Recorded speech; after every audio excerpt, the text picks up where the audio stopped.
Pipe Network presents. Mga kaibigan, mga kapipidi, mga ka-wrestling at mga ka-podcast, gusto niyo bang malaman kung paano kami nakikipag-collab sa mga brands in the MT Show podcast? We use Podmetrics, the easiest way to monetize your podcast. If meron kang podcast, sign up now at podmetrics.co and use my code DMTGShowPod to get full control on how you monetize your show regarding of its size. Again, sign up now at podmetrics.co and use my code DMTGShowPod. If you're an advertiser who wants to collab with us, head on over to advertiser.podmetrics.co and fill up the form. Again, Podmetrics, the easiest way to monetize your podcast.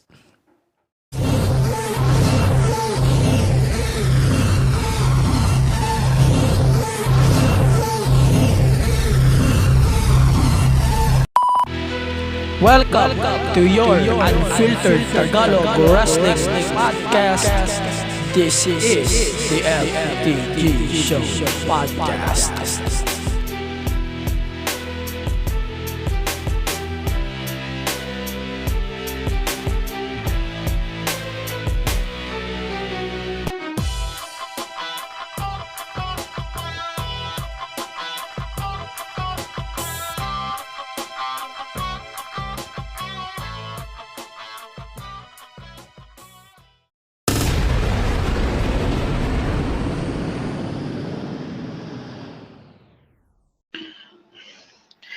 So, welcome to your Unfiltered Tagalog Wrestling Podcast, and this is the MTG Show Podcast.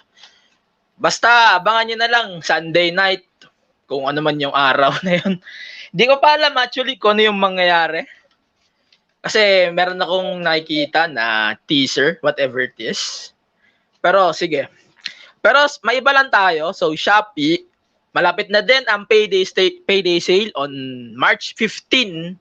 So, if you want to shop, syempre, lalo na at tatamad kayo lumabas, use my links, of course, sa tinyurl.com/tmtgsp/ShopeePH2. Yun. So, payday sale na nga. Di ko na nga rin alam kung ano mga nangyayari right now. So, na, dito tayo magpapatagal.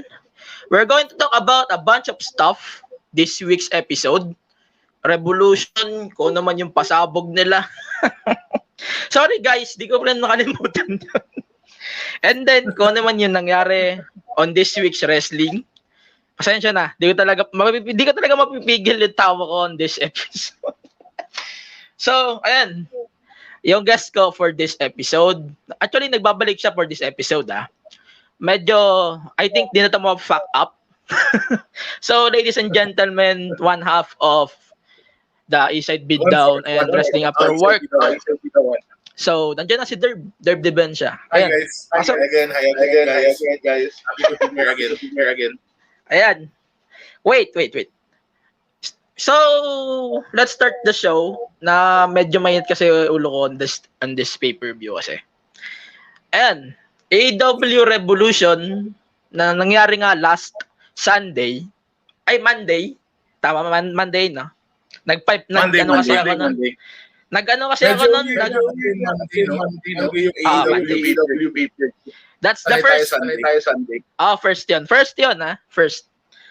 And actually, uulit pa sila. Kasi meron kasing sinabi si Tony Khan that they're going to have a 3-day weekend pay-per-views. So, ganun ang gagawin nila for AEW. So, mauulit yon sa May 30, Double or Nothing. And natutuwa naman ako kasi hindi na nila ginamit yung May 23. Baka nga WWE na mag-take over doon. So, ayan, opening statement muna ako. I think, maganda tong pay-per-view.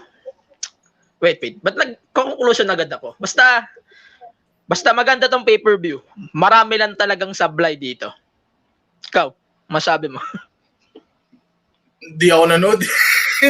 Kasi alam niyo naman, actually, ako inamin ko na before with my AEW is not my cup of tea. So, Yes. it's not for me. Pero nakapanood ka. Nakakanood naman pag kunyari walang ginagawa sa work. Patay. Papalipat ako. Wait lang. So, yun na nga. Umpisa na natin to. Malalang disaster, yun nangyari last Sunday. So, that's Jon Moxley versus Kenny Omega for the AEW World Championship. Sobrang lala ng disaster last Sunday. Sobra. Ikaw na mag-umpisa. Statement mo. Ako, let's get alisin na natin to muna. Pag-usapan muna natin yung match bago yung the ending itself. Yes. Kasi yung match for me was brutal. So, brutal siya. So, okay din yung match kasi syempre exciting eh. And the way na protected pa rin yung One-Winged Angel kasi hindi siya kick out eh. More on rope break lang yung ginawa, di ba? Para sumabog lang, para sa isa. Oo. Para naman masabi may sumabog. Tapos, kasi, ang problema, imposible siyang start na storyline or talagang kasi for me nakikita mo kay Eddie Kingston eh. Oo, makikita talaga natin. Ang ginawa niya, di ba? Tapos I think wrestling question nila. Yes. Bakit parang hindi ba sila nag-testing? Kasi most like testing lalo Oo. and Dapat also nag-testing talaga. I don't know why ganun na sparklers lang. And then kasi parang ay sumabog lang sa may TV. Oh, I think doon lang sa may pipe sa ano? Sa may Post lang. Yung larap, di ba? Oo. Hindi na lang sana din ng effect. Tapos yun para sa heavyweight. Parang nasabi lang na na basta may sumabog lang, fine. Yun nga eh, kasi ito bully highlight. Oo. Si Vince. As much as kami ng booking wise process. Tama pa rin yung the people remember the ending. Kasi imagine mo, a good example, WrestleMania 30, sobrang okay siya na pay-per-view. It was a great WrestleMania except for the streak nga, which was a surprise kasi sobrang sabihin na natin sobrang yung match troubled kasi maaga na kung kasi Taker. Tapos the build-up was just like people na iniisip nila na okay, another victim to the streak. Pero aside sa streak ending, ang pinaka-memorable for people is yung kay Daniel Bryan, which is the ending, which I think is the best WrestleMania ending of all time. So, kahit anong ganda ng match, sabi mo, kung merong sabog sa ending na hindi favorable, Wala, parang sasabi. Parang Mass Effect. 3. Sobrang ganda ng game sa ending. Parang nasabi ko tuloy na mas maganda pa yung 30 kaysa sa nangyari. Hindi, mas maganda kasi ang analysis. Okay pay-per-view. Isang medyo hindi. Kasi yun nga, napilay siya and all. Yes. Siyempre yun, memorable. Pero special. Kasi yun kay Daniel Bryan, yung payoff nakuha. Oo, nakuha niya. Kaso, Actually, fantastic birthday ko nangyari. So, ay, happy birthday. Happy birthday in advance. Tapos, ending talaga eh. Actually, talaga siya sobrang undal yung ending. Diba? Oo, grabe yan. Which is, current problem din with matches right now. Na mamaya na lang natin discuss. Mamaya natin discuss yan. Mamaya pupunta tayo doon. So ayun lang, yung sabihin, okay, Matt. Brutal. Kaso yung talaga underwhelming, sobra. Actually, yun din ang sasabihin ko eh. Actually, maganda naman yung match. Gusto ko kasi, sabihin natin, nasabog, sparkling, whatever it is, exploding nga. Pero, sabi ko nga sa isa kong episode doon, kung pangit ang match, pangit din syempre ang ending. Pangit din pero ngayon kasi nangyari iba eh. Maganda yung match, sabla yung execution ng ending. Parang, ang dating sa akin, parang mas maganda pa yung ibang matches nito. Pero I think Revolution 2021 is one of the best pay-per-views ever. Para sa akin lang take ko yun Yun lang talaga ang downside yo. Yun lang talaga. Actually, well-rounded yung yung result. Well-rounded. Sobrang people won. Pero yun nga, ang sinira talaga is sabihin mo yung movie mo was Avengers Endgame. Pero yung sablay wala yung kahit sabihin mo 3 oras eh. Kahit sabihin mo 3 hours example, yung endgame, tas yung problema, okay na yung with what happened.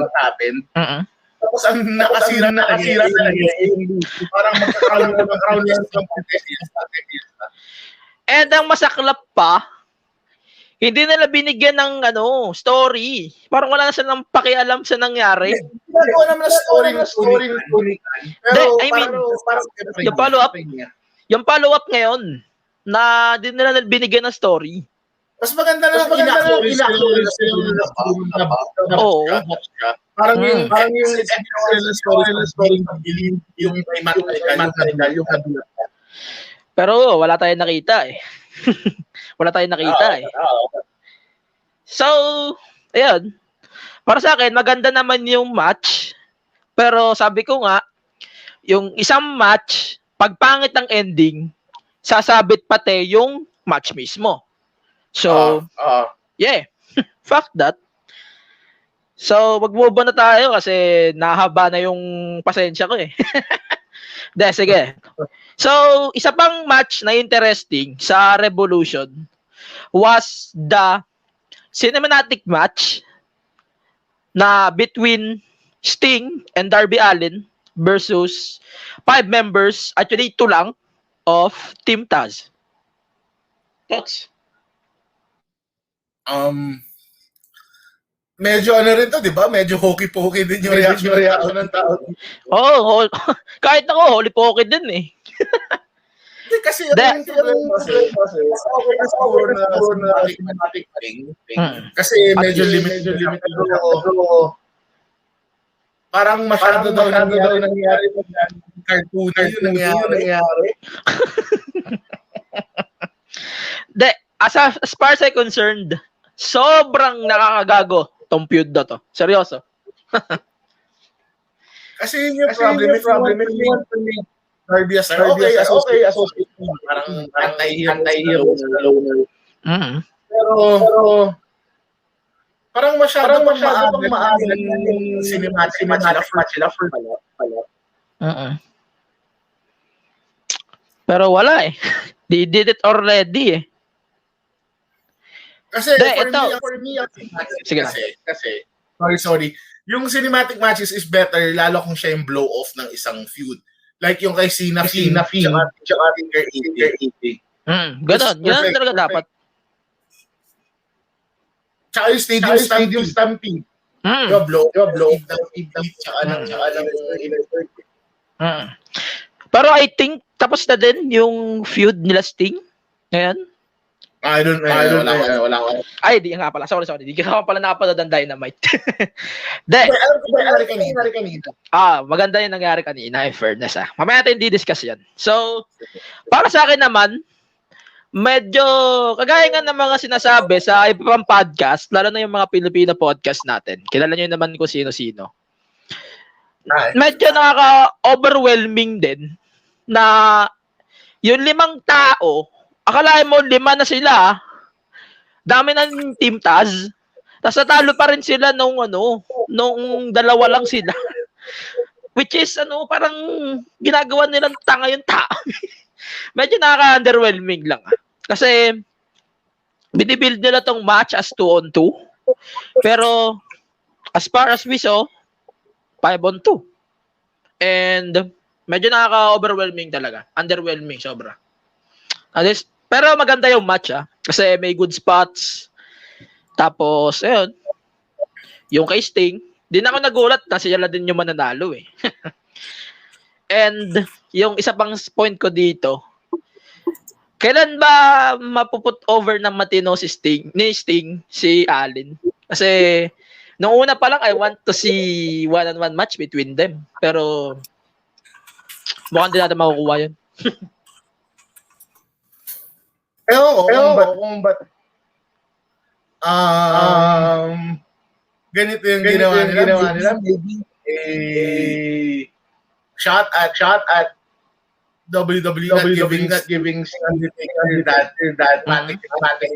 Oo, di nga nila binigyan. Naalala ko yan. So, ayun naman. Pero mahirap. Although, yun nga, walang blow. Hindi siya yung ngayon yung right.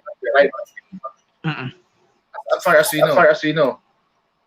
Basta Pero wait lang naman May nagpuputol-putol ka ata. Sa'yo ata yung signal. Okay. Sige. Sige lang. So bobo na tayo. Next. Medyo mamaya bibigyan natin pala to ng puntos So, the women's title match for the AEW. So, retain pa din si Shida. Retain pa din. Any thoughts? Actually, for me, alam ni April to, sinasabi ko, the best part of AEW Dynamite for over nearly 2 years is Hikaru Shida. Yes, agree ako dyan.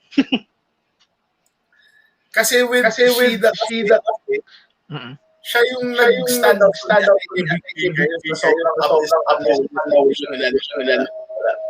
Now it's getting better. Pero kasi wala pa din. Wala ako nakikitang si Britt Baker lang nakikita yung pag tumalo kay Shida. Wait lang. Yo, sige. Wala pa kasi wait lang man. Nagpipidback sa'yo? Hindi naman. Okay naman. Sige. Tuloy natin. Tayo na nag-feedback sa akin. So, sa akin. Ang side ko lang siguro dito for this one. Parang napapansin ko, gusto pa rin nilang gawing unbeatable si Shida.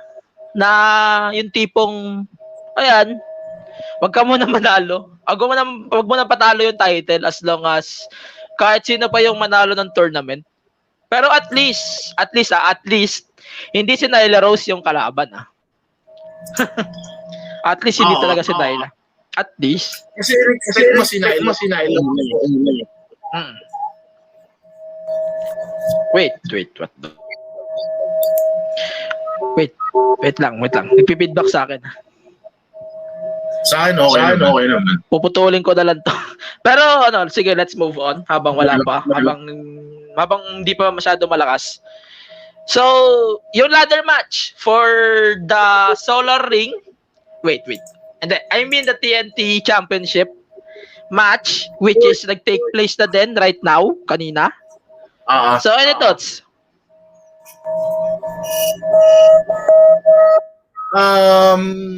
Scorpio Sky, well, it made sense dahil sa nangyari kanina. Yun lang yung comment ko.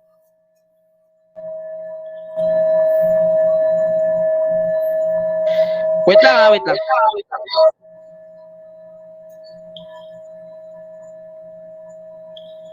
Yun, I think better na lang, bahala na. So I think naman, in my side, parang it doesn't kahit sabihin natin nanalo pa din. Pero siguro at least binibuild na nila as singles competitors si Scorpio Sky. Scorpio Sky, at least good. Wait ka, nagpipidback talaga sa akin. Sige, tuloy na natin. Good naman to, good pa. So, let's move on to another match naman. Wala na rin akong ibang masabi doon sa ladder match. Pero any thoughts pala kay Ethan Page. Kay? Ethan Page. Okay naman. Well, at least it's a new star for TNA. TNA for... And then, actually, doing that direction. And then, they're going in that direction naman. Di joke lang. Okay naman. Kasi at least another name to add. Kasi, na-feel ko na rin sa AEW siya pupunta eh.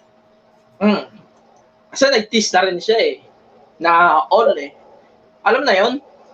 Oo. So, ayun lang. Ayan. Mas better na itong ginagawa ko ngayon. So let's move on. Dito tayo sa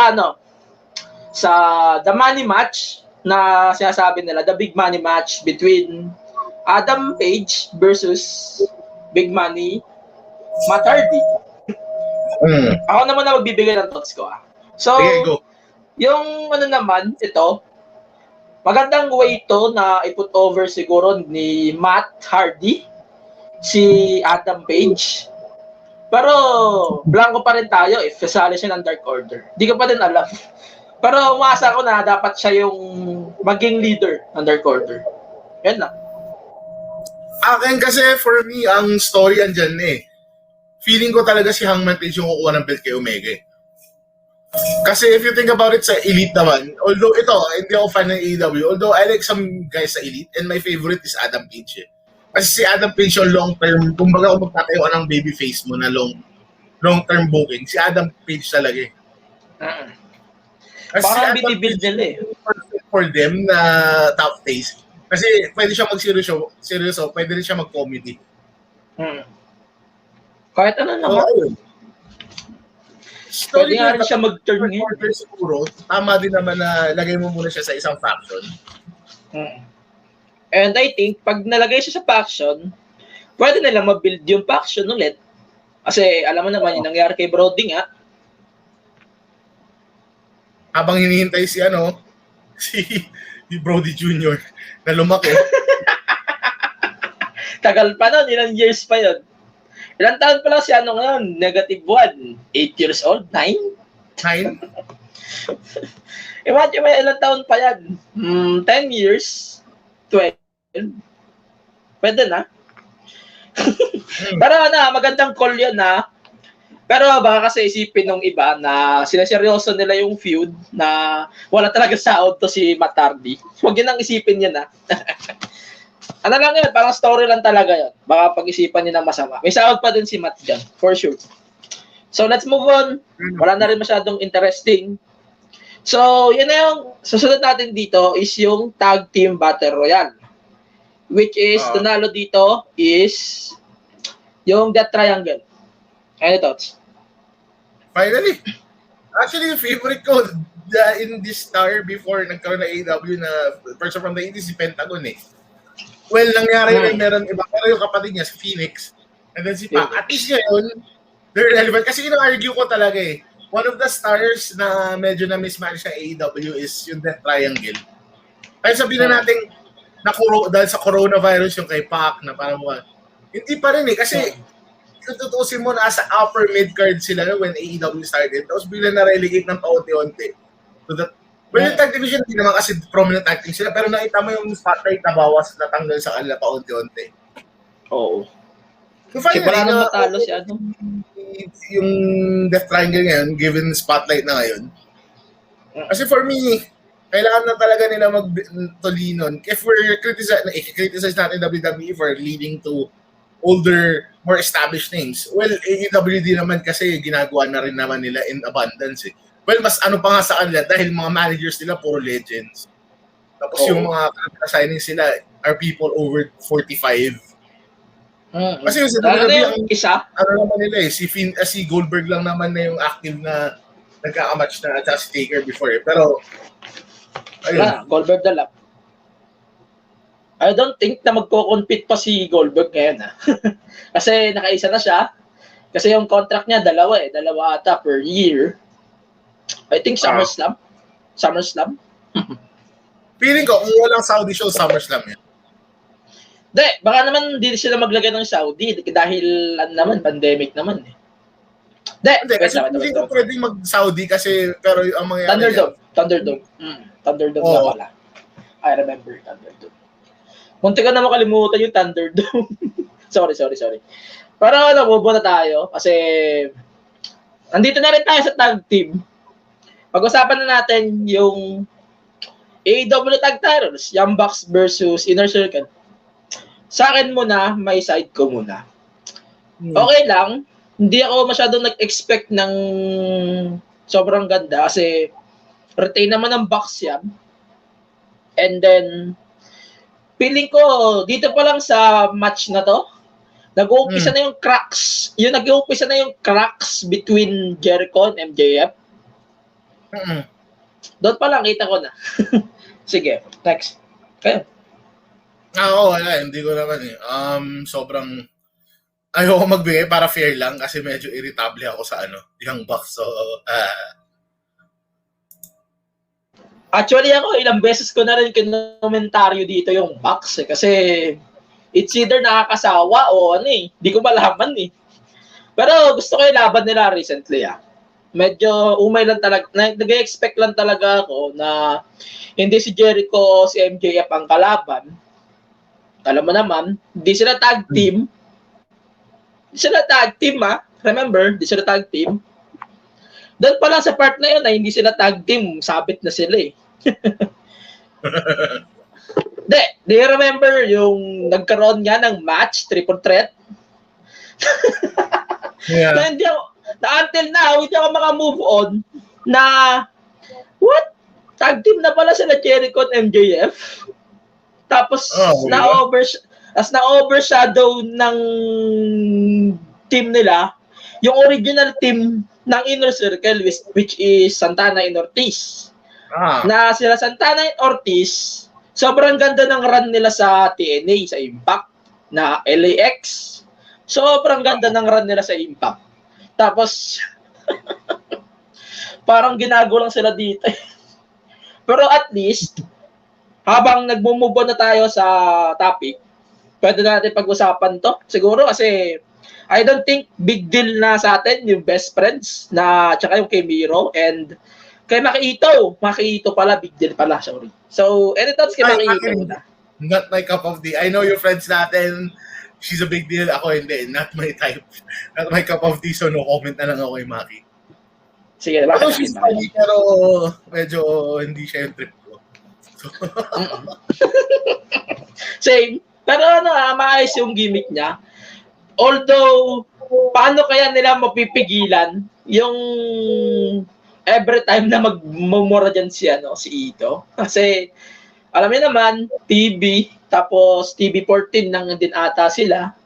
Bawal sila ata mag-finger, Hindi, pwede. Pero yung pagbumura na dire-diretso, hindi ata pwede yun. Surprise, motherfuckers! Pero sige. Total, nandito na rin tayo sa subject.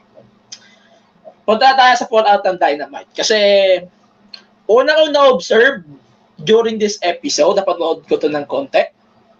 Wala, hindi talaga nila in-address yung nangyari sa come on, exploding barbed wire death match. Wala, hindi talaga nila in-address. Clickbait. Malaking clickbait. Kaysa gawa nila ng story na magmukha pa silang tanga, siguro. Pag ginawa, di kasi parang ang gusto ko lang dito, mag-explain lang sila kung ano yung mistake nila o kung ano yung I think pwede nilang i-adjust for the next storyline. Parang ganun. Angelo, tuloy mo lang parating na yung pagkain. Edit mo na lang to. Mag-mute na lang ako. Sige lang. sige lang. Sige lang. So, habang wala pa siya ulit, tutuloy ko na lang tong Fallout Ako na magra-wrap up dito. So, yung nangyari nga ngayon sa Dynamite, which is a confrontation actually ni Christian and ni Kenny Omega. Actually, hindi ko inaasahan na magkaharap talaga silang dalawa dito for this one. Na medyo kinagulat ko na baka naman makakuha na natin yung Christian versus Kenny Omega. Hindi dahil pare silang Canadian. Kasi medyo nakakagago rin yung cliche na dahil pare silang Canadian, Battle of Canadians na agad. No, it's too old cliche for me na nakakagago. And then, gaya nga nasabi ko kanina, di nila in-address ng matino yung nangyari sa Kenny Omega versus Jon Moxley nung Revolution. Kasi kita niyo naman, pag in-address pa nila, medyo magagago lang yung outcome and magagago lang din sila. Parang ang lalabas dito, if maggagaguhan lang din naman sila, maggaguhan na lang kayo.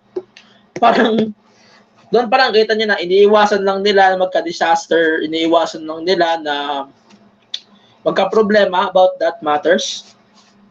And siguro, baka later on, pag-isipan na din nila kung paano na i-build yung story na to. Ayan. Sige, tuloy na natin. Sige. So, na-wrap up ko na yung sinasabi ko kanina na di naman nila in-address yung sa match. Pero sige, gano muna tayo. So, any thoughts? Kasi nagharap kanina si Christian and si Kenny Omega. Any thoughts? Nasa prominent spot si Christian given yung signing nga niya. Nag-bit ba ka? Na yun nga, yung prominent pero I think, spot. ano lang to? Di siya pero let's see. Pero I think di siya mangyayari. Let's see pa din. Kasi pero, April, pupunta ng Impact. Kasi homecoming. Kasi Impact wrestler dati si diba? Si Christian. Christian. Ay, speaking of Christian, abangan naman. Balik pa tayo Revolution ng konti. Kasi nag-debut si Christian nang wala nang intro Hindi nga nag-intro si Big Show Hindi na ako. Masyado ako nagulat ng konti about that thing. Pero di naman ako nagulat na si Christian din. Kasi sabi nga ni Big Show na nakaraan ni Paul White na Hall of Fame worthy yung dadali niya sa AEW. Pero at least good call yun good call yun Pero kasi naramdaman mo na nung hindi siya bumalik nang nagpakita sa Raw after ng Rumble ng something's up. So ayun na. Yun lang yung akin. Kasi ayoko rin, gusto ko rin maging fair kasi sa AEW. Dahil lalo hindi ka na rin Hindi ka na rin nanood Pero sige. So, wala akong grounds para siguro magsalita, I guess. Sige. So, ito, mas importante. Any thoughts doon sa, na-form na siguro, no? Na 4 horsemen ng AEW. So, that's MJF, and then, yung FTR, at saka, wait lang, nakalimutan ko si, Sean Spears. Yun. Kasi, di na rin siya nagpapakita. Any thoughts? Tama naman. Kung hindi nila nakuha si Nick Aldis kasi, tama si MJF na. Kasi si MJF, kailangan mo ng... Kasi kung mag-4 horsemen ka, kailangan yung leader mo, yung pinakamalaking heel na pwede mo ko. And it's MJF. So, okay naman din. Na ngayon yung inner circle, magmumukha face na sila or tweeners. Face na sila. So, ayun. Face na sila. And, ako, gusto ko lang idagdag. Pero if paglalabanin mo na itong dalawang teams, isa lang ang perfect timing nila Balik nila yung Blood and Guts na pwede na ibalik yun Kasi ngayon, perfect timing na din. Matagal pa naman ng Double or Nothing. Well, so, and, and then, isa na lang from AEW. So, ayun na nga, nag-retain nga si Darby Allin against Scorpio Sky from his match na yung ladder match nga for the TNT. So, yun. Any thoughts? Yung heel turn for Scorpio Sky, naman, okay siya. At least, bago. Open-ended pa siya. So, okay naman. Wala naman akong masabing negative doon. Is the end? And then, open-ended siya. Nag-choppy ka, bro. Sorry. But for SCU, di pa naman, no? Di pa siya considered. Hindi naman siguro. Kasi SCU, consider na ba nating end yun? Parang backstage na nga lang din. Hindi ko na rin nakikita sa Dark. At least, hindi na sila nakikita sa Dark eh. More on backstage siya sila feel ko eh. So, tama lang naman.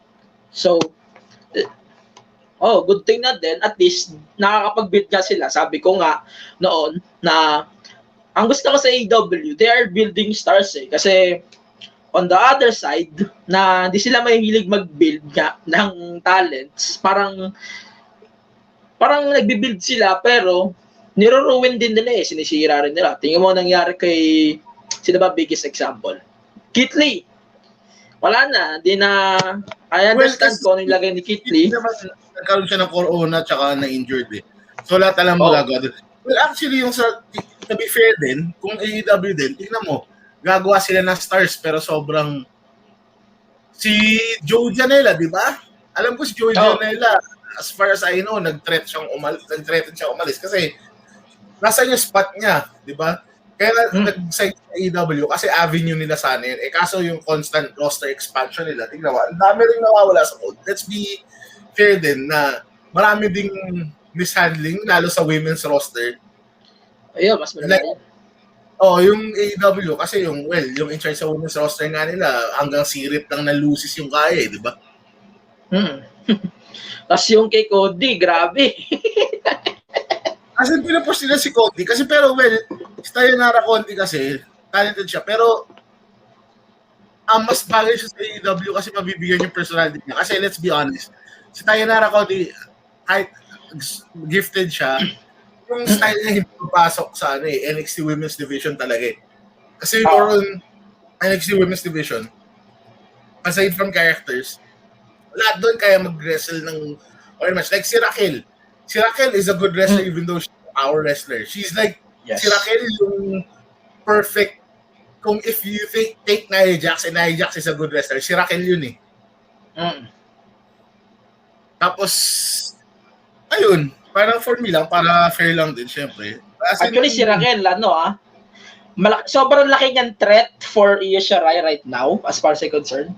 Pero, I think... Diba si Io sa yung Dawawis namin, ang in-award ko, Female Wrestler of the Year, yung pick ko, sobrang hipster niya, pero si Raquel.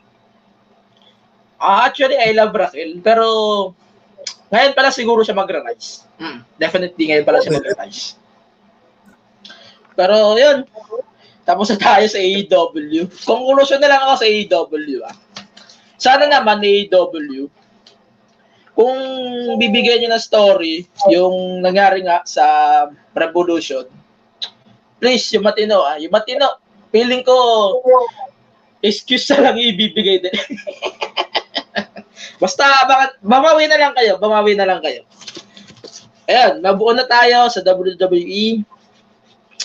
Real quick lang to So, Molly Holly goes to the Hall of Fame. Any thoughts? Deserved. Well deserved. Actually, feel ko nag-stay si Christian yung i-announce. Kasi ang gagawin nila, di ba, pag-haluin nila, magkasama yung 2020 tsaka 2021. So, hindi mo na pwedeng dagdagan na sobrang dami pa yun. Makes sense. And nakip yung headliner pa rin, si Batista. Si Batista pa din. Pero I think, maglalagay pa rin sila ng headliner for 2021. Tingnan natin. Pero for me, parang kung pagkasamahin nila yung both classes, si Batista na eh. Batista talaga. Kasi wala kang pwede ilagay. Kasi, let's be honest, tama lang na i-headliner pa rin siya dahil hindi natuloy. Tapos next year, it's gonna be in Texas. Do you know who's gonna headline that? Wala na tayong kuro-kuro kung sino mag-headline next year kasi Texas, so si Undertaker yun. Tapos 39 is in Hollywood, so si The Rock. So, tama lang naman na kaysa mag-add ka ng headliner this year, tama yung ginawa nilang pinaghalo na lang yung dalawa and then still maintain Batista, who is arguably the second biggest star nung early Ruthless Aggression era. Pero ako lang, ewan ko kung ako lang Pero gusto ko mapasama sa lineup nila si Luke Harper or si Brody D. Kahit Prononymous na lang. Gusto ko mapasama siya, seryoso.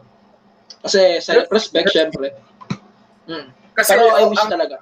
Word naman from Amanda, yung asawa ni John Huber, ni Brody D, is okay naman siya with management ng WWE and naman. Which is good, which is mutual naman yung pagkano. So, okay naman siya. Good naman. Wala man silang problema, I think Kasi nakakita rin naman natin.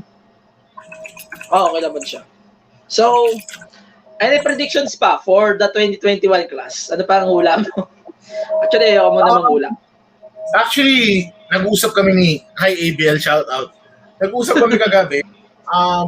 Na pwede pa babae. Actually, pwede rin Lay Cool or si Michelle McCool. Si McCool pwede.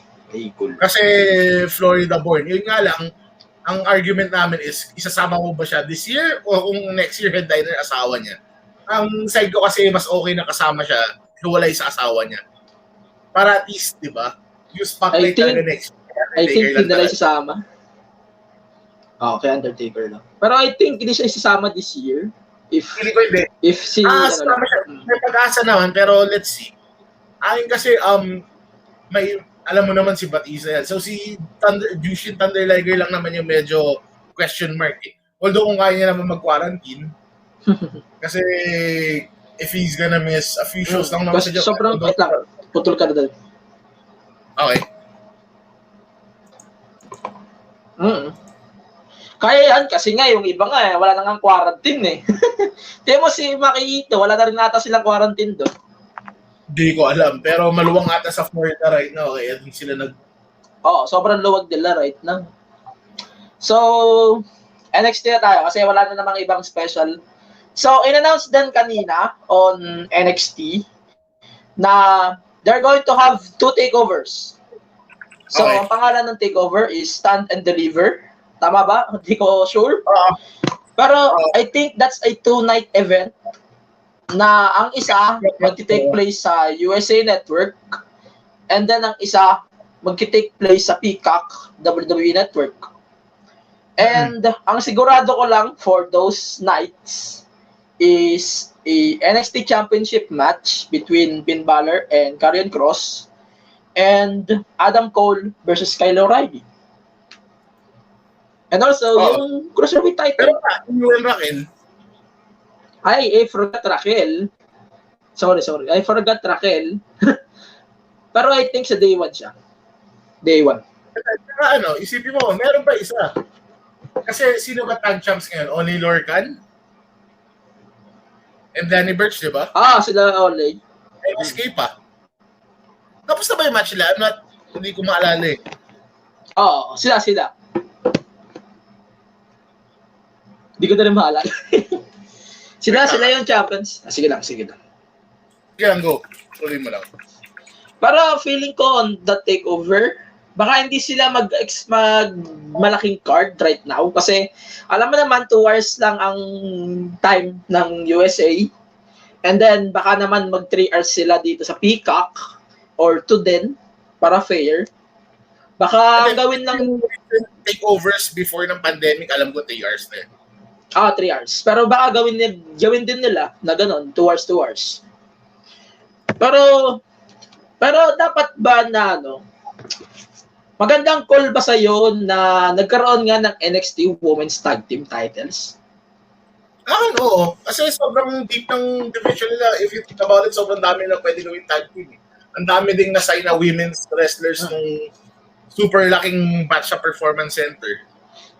So, they can make it work kasi ang dami lang sila na nasa Mae Young Classic 1 and 2 sa UK and US side. So, okay naman. Ang dami naman pwedeng gawin tag team. Pero wala. Actually, kailangan na kasi for me nga, mas fit NXT yung may women's tag team. Kesa sa isa lang na main roster. Kasi yung main roster, medyo disaster yung booking eh. Hindi ko ma-imagine kung ano yung gagawin nila dun. Tingnan mo, mangyayari na sa Fastlane 1 week from today na ide-defend na naman against Sasha and Bayley. Sasha and Belair, what I mean. Na I think dito lang nila i-build yung story nila. Parang ganun eh. Na, do you think na wait lang. Parang naisip ko is ganito eh. Dahil ba kay Naya and Shayna, kaya mag-aaway-aaway yung dalawa? Parang ganun eh. Hindi, parang kasi naisip ko. Nangyari na dati yan eh. Kasi nangyari na halaki. It reminds me of John Cena.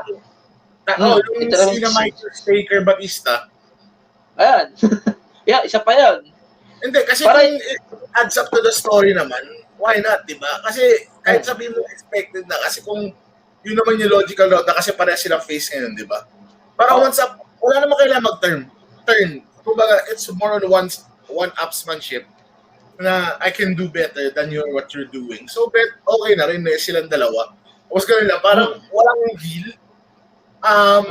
Just see who's the better woman. Kasi, I think this is gonna take one of the bigger billings. And most likely, baka mag-co-main event pa to ng isang Mania night. Baka night one. Baka night 1 to.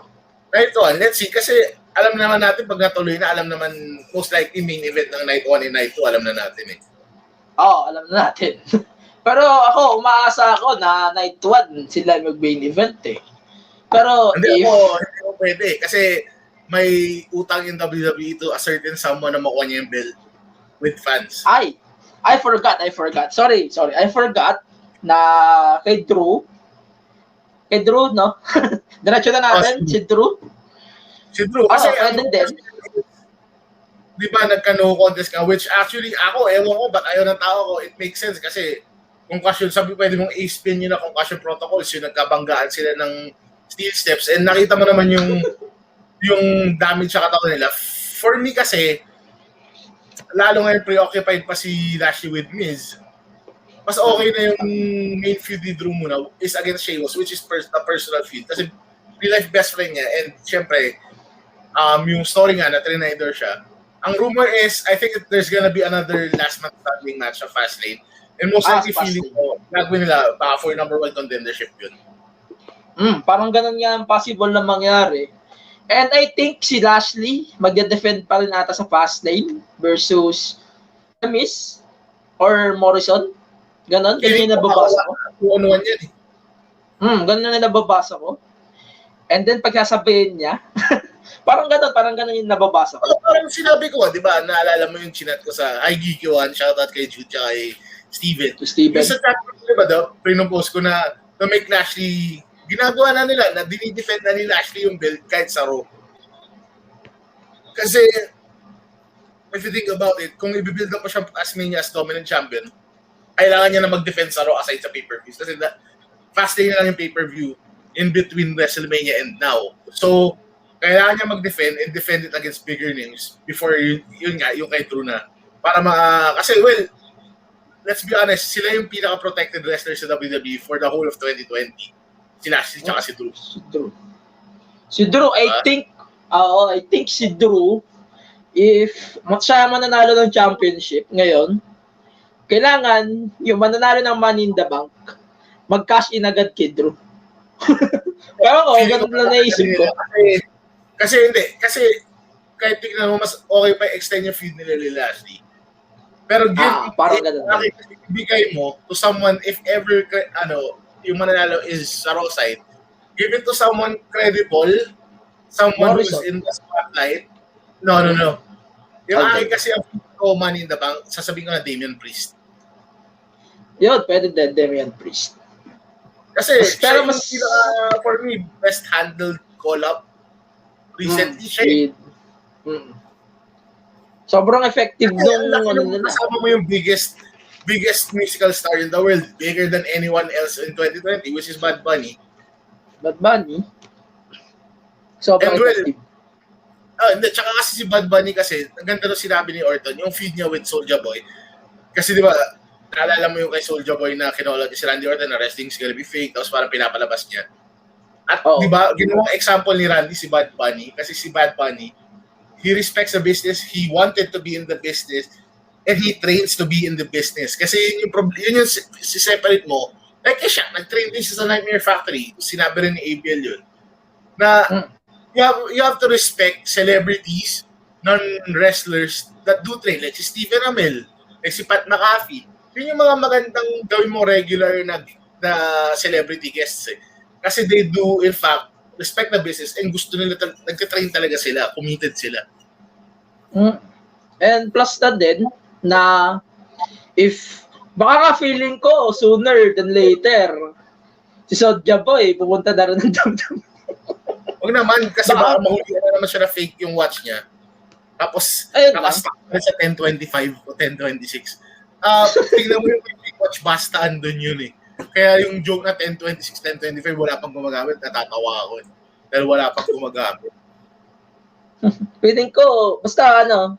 Pero do you think na pupunta talaga si Soulja Boy? Seryosohin na yun? Si Soulja Boy, mahilig lang sa cloud, pero hilig niya man troll eh. Hindi ginawa niya lahat, nag-fail eh. Oo, baka nga mag-fail din eh. Baka nga, basta ayoko. Parang hindi ko trip pag ano. So, balik tayo NXT. Isa pang bagay about NXT this week was, lahat retain na. So, Io Shirai defeated Toni Storm. And then Finn Balor defeated Adam Cole for the NXT Championship and Women's Championship. Which will lead into 2 big matches na. 3, kasi sabihin na natin yung, well, Io and Raquel. Kasi Io wants Raquel's challenge. Well, ito na yun. Kasi kung ito yung binibuild nila dahil sobrang protected ni Raquel, then we're gonna finally get yung WWE version ng O'Reilly and Cole feud na nangyari sa ROH sa New Japan, nangyari siya sa isang Wrestle Kingdom din for the ROH Championship, and now sa WWE, which is, I think, one of the best, or not the best, one of the most underrated feuds of the 2010s was Adam Cole versus Kyle O'Reilly. Kasi for me, Kyle O'Reilly is one of the most effective faces. Kasi sympathetic eh. Kasi if you know his story, he's a diabetic, kaya may band siya lagi kasi nandun yung device niya to control his insulin sa may arm niya. So, that's one of the good ones. And finally, we're gonna get the champion versus the champion that never lost his belt. Yung si Karrion Kross at si Finn Balor. And I think, nararamdaman ko na, ilalabas yung demon dito. Parang, pero, do you think na mananalo na rin si Kross dito? Ako, hindi. Feeling ko mananalo si Kross kasi si Kross akit yan. Sure ako. Baka mag-win roster. Ika-akit na nila yan kasi for me, si Karrion Kross yung pinaka-main roster ready and talagang alam mong mahirap i-fuck up si Karrion Kross sa main roster. Kasi si Karrion Kross yung tipong andun na yung itsura niya, andun na yung intensity niya. And actually, si Karrion Kross yung pwede mong gawing twinner eh. Para siyang fit. Sabi mo, kung may twin sa Raw, may Karrion Kross sa SmackDown. And actually, kahit si kanino mo siya ibigay, kay Drew, kay Lashley, kay Roman, papalag eh. Bebenta kasi. Papalag din.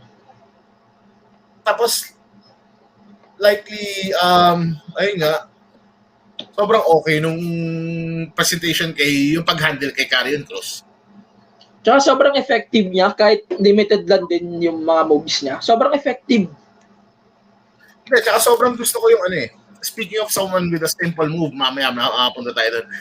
Yung Doomsday sa ito niya is one of the best back suplex drivers I've seen kasi sobrang ganda ng itsura niya. Diba? Tapos yung straight jacket choke niya. Kaso di na rin ginagamit yung choke kasi may gumagamit na din. Di na masyadong ginagamit yan. Although yung finisher niya from Impact dati and all, Pero ngayon, ang ginagamit natin, Doomsday sa Ito na yung backdrop driver na. Yung backdrop.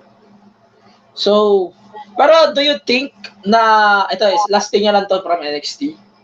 Pero do you think na magkaroon ng title change for the takeover? Kasi feeling ko talaga, malaking title change ang makikita natin. Raquel, I think Raquel, and then si Cross. Si Cross. Sure Ako si feeling Cross. ko si Cross kasi iakit na yan. Feeling ko iakit na yan.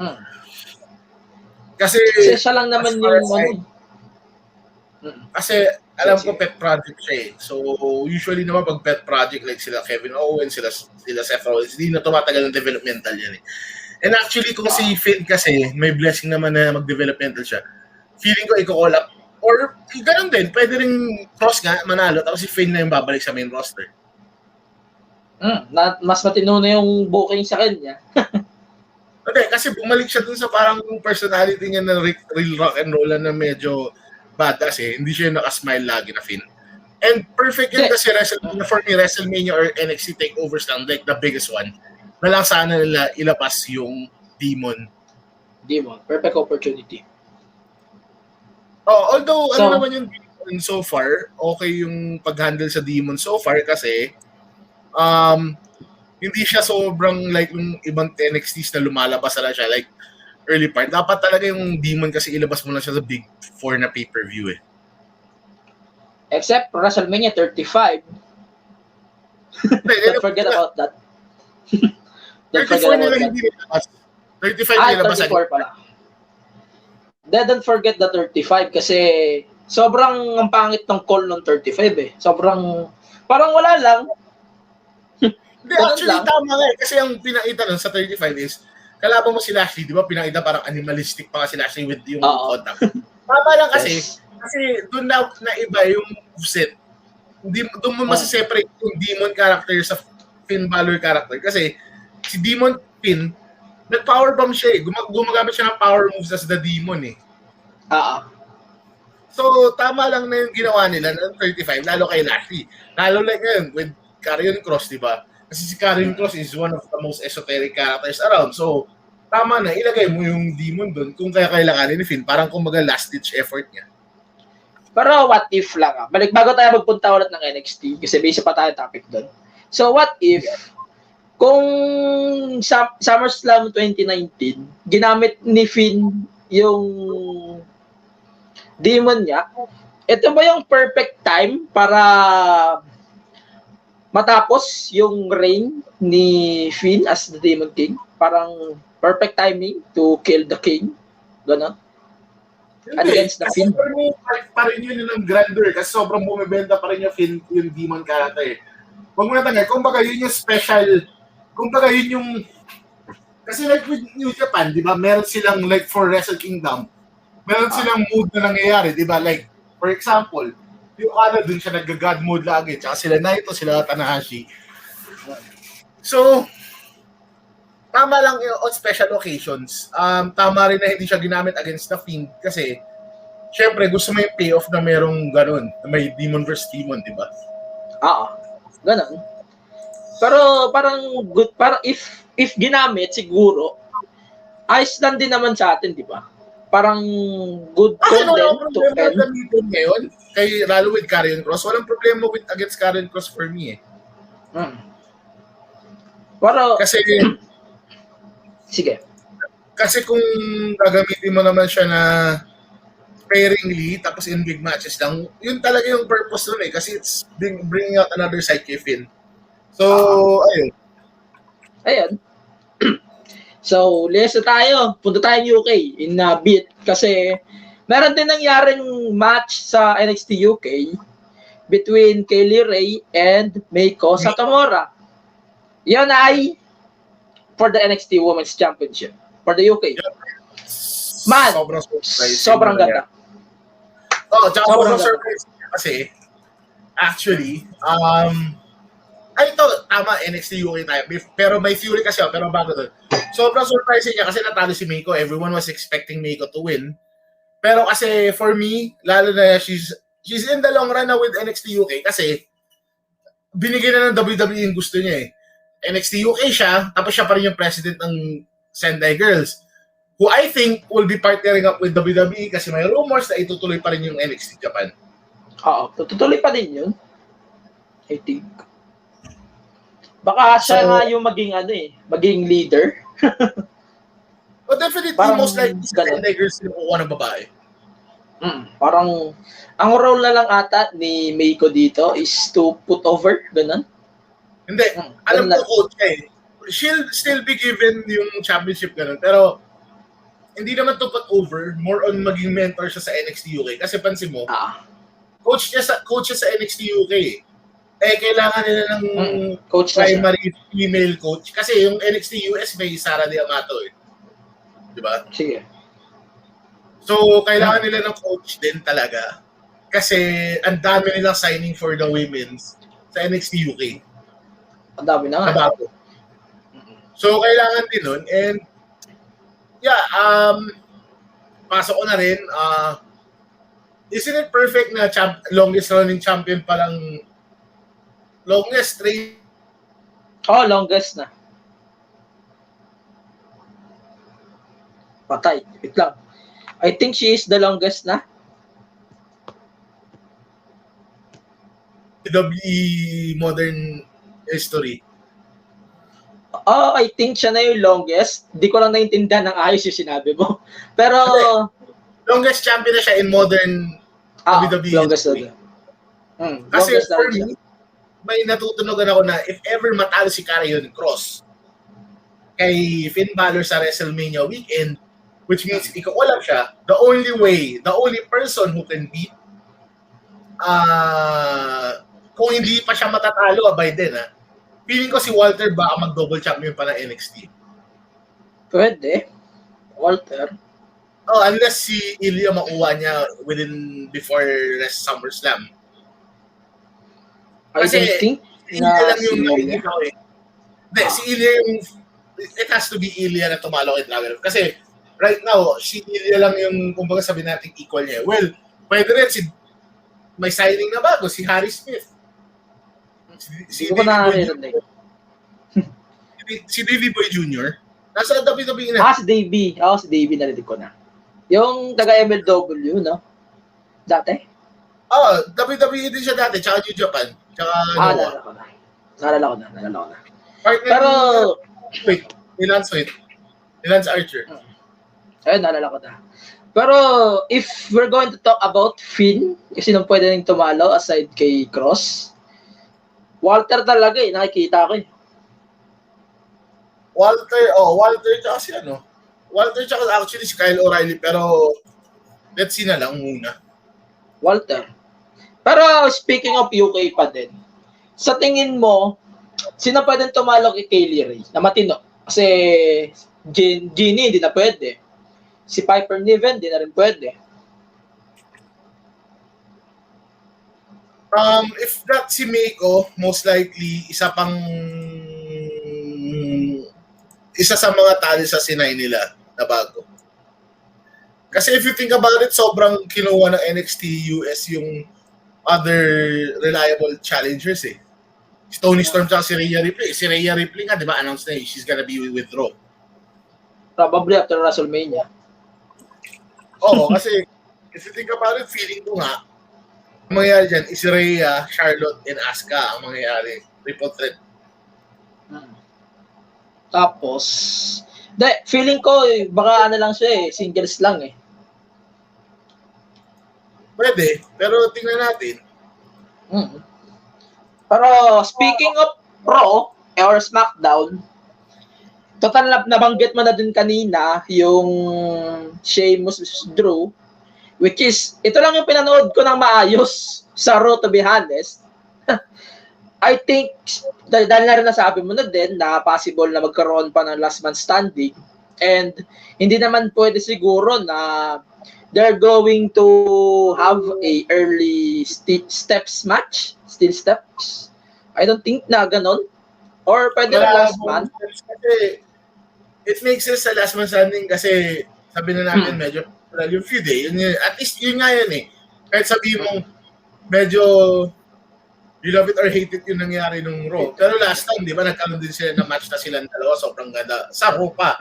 Kasi binigyan pa siya ng time talaga na 25 minutes ata. Kasi bagay nga yung Sheamus siya Drew kasi may chemistry sila. And you know, it's sobrang dahil nga kay Drew, si Sheamus bumalik yung pagiging main event status niya eh. Kasi di ba nag-dwindle siya sa tag team tapos sa mid-card. Ngayon believable main eventer siya. Red siya. So, ayun.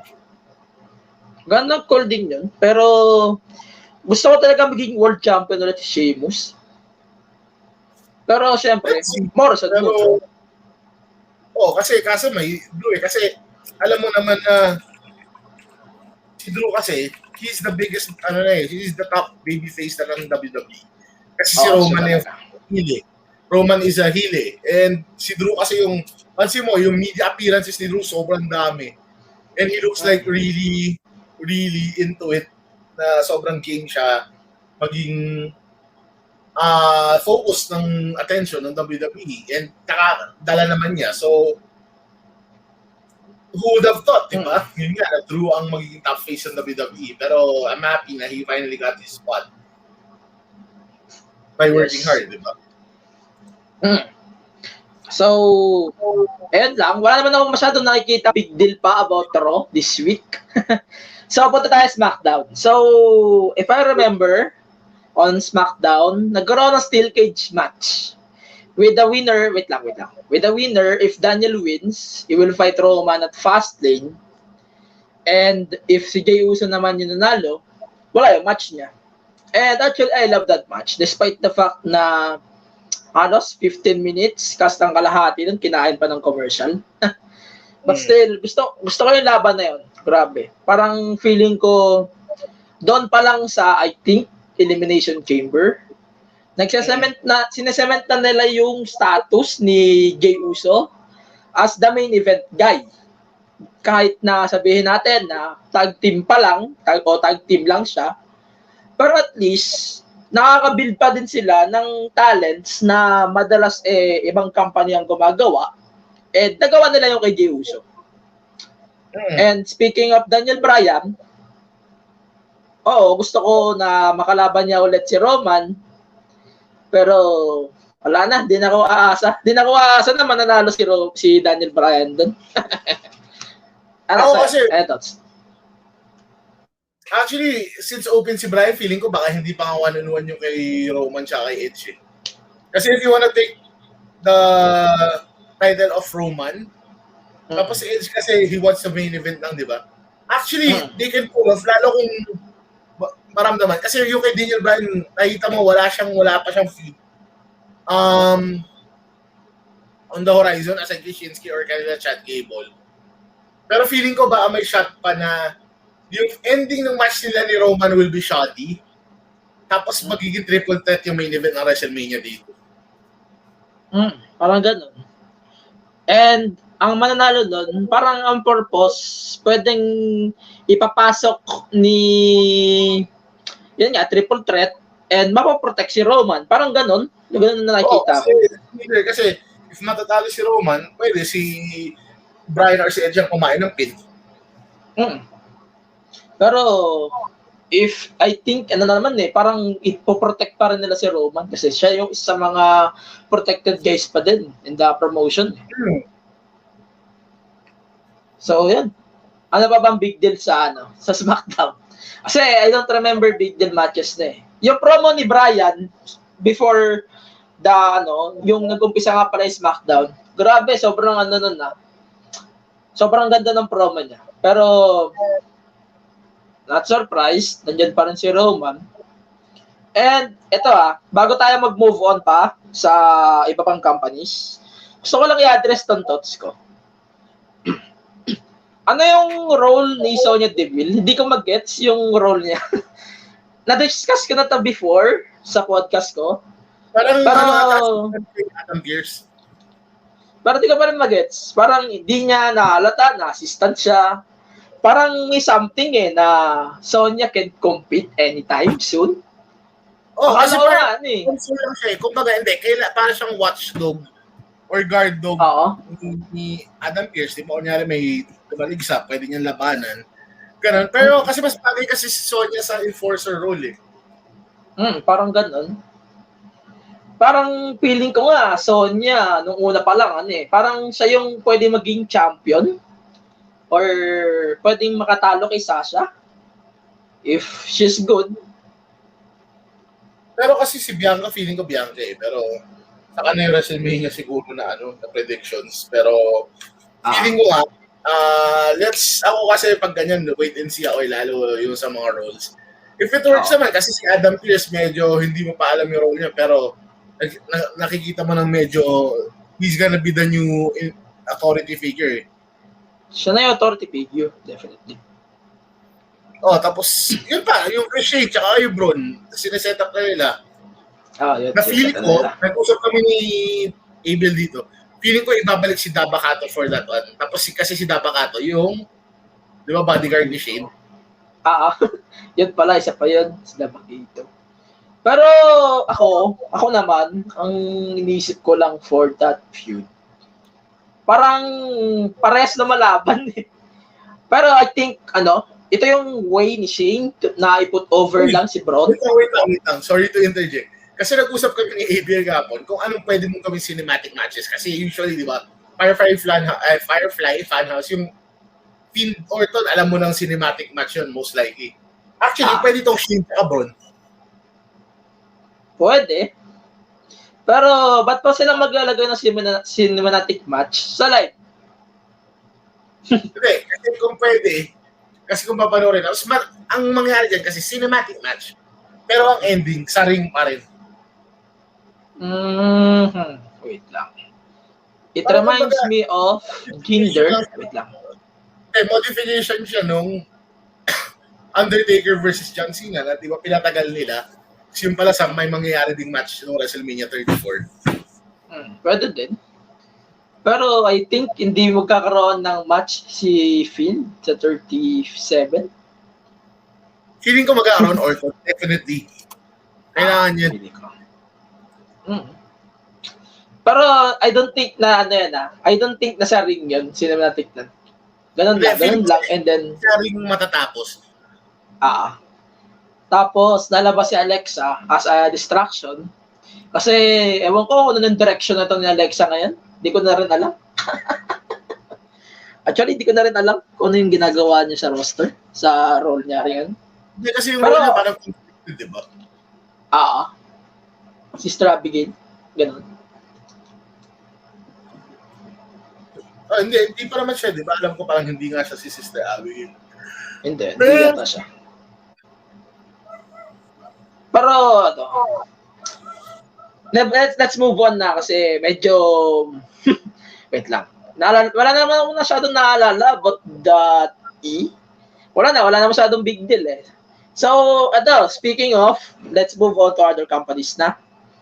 So, in-announce kahapon sa Impact Wrestling na the main event for Saturday night or Sunday sa atin is a unification match for the Impact and TNA World Heavyweight Championships. And then, with the winner of those match will face Kenny Omega for the AEW Championship on April sa Rebellion niya.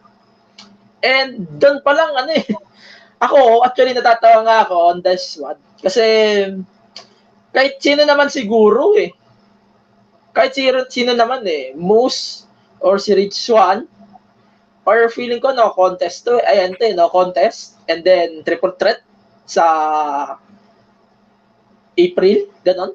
Parang ganon yung nakikita ko. Feeling ko na-discuss ko na rin to. Moose tapos matalo siya kay Omega. Tapos feeling ko kaya si Christian nandun kasi si Christian kukuha ng Impact title kay Omega. Pwede. Pwede din. Pero may nababasa rin kasi ako, I don't know if accurate to na si yung mananalo dito si Swan dahil siya yung binibuild na main star Pero ako, umaasa ako no contest kasi kung gusto nila i-protect si Moose, magagamit pa rin nila yon. Pwede pa din nilang gawing champion si Moose. Ganon. If gusto nyo lang i-call. So, Saturday na pala yung sacrifice. And I don't think wala na ibang big deal matches. Except dun sa tag titles na Finjuice tsaka Good Brothers na if I remember na official na pala for Saturday. Which is Yan lang, weird. yun lang yun. Ang halata mong tape yun. Kasi mamaya madidiscuss din natin. Hindi, ngayon natin di-discuss kasi yun lang naman ang big deal dito eh. I mean, New Japan ka pa pala. Pero, speaking of, tape na to, di ba? I think tape na to eh. Tape yung Impact kasi si tape na. Finlay sa Juice sa Japan na eh. Nasa Japan na. So, I think retain to. Feel ko retain. Feel ko retain Basta, yan. Retain yan. Definitely retain. And then, wala naman nakikita ibang big deal talaga. Si TJP naman, wala siyang, ang kalaban niya si Ace Austin, I think, for the Saturday event. Wala akong nakikita. Di ko na nakikita yung relevance. sorry, no offense guys. Pero ewan ko, di ko na nakikita yung sense ng gimmick niya ngayon. So, yan. Move on na tayo. So, tapos na tayo kay Moose. And then, let's move on sa New Japan Cup. And actually, di pa ako nakapanood ng kahit isang New Japan Cup match. So, results. Check ko muna yung results. Kasi mayroon akong nakita. Search ko kasi yung bracket niya may updated. Yung last lang yung hindi, pero alam ko naman sino nanalo dito. Send ko sa'yo sa Discord. Sige na, send mo sa akin. Kasi hinahanap ko din eh. Pero, kasi mas... Sige, send mo sa akin. Baka di mahanap eh. Ayun, nakita ko na. Yun, kita ko na. Pero, so far, sino yung predictions mo for the finals ng New Japan Cup? On spot pa rin eh. Actually, walang surprise eh. Kasi given yung two names na alam kong mawawala, nawala nga, natanggal. Yung prediction ko kasi Shingo tsaka Ospreay. Shingo? Supposed to be. Ako din Shingo din ako eh. Sayang kasi lang na... Sila yung dalawang nasa ano eh. Magkahiwalay sila ng bracket eh. Kaya alam mo talaga Shingo Ospreay yung most likely. Tapos si Shingo mananalo, no? Pwede. No. I think kasi ano eh. Pwede din tsaka naman nilang... Kasi si Ibushi tsaka si Shingo nagkakaroon na ng interactions before nung defense niya ng Intercontinental kay Naito eh. Oo, pwede. Kasi nasa commentary si Shingo parang tinaton kasi after matalo ni Shingo ng kay Tanahashi. Check ko lang yung bracket, di ko nakita eh. So, ngayong hapon, ngayong hapon tuloy. Ito na yung kompleto, I think, sa bracket na, no?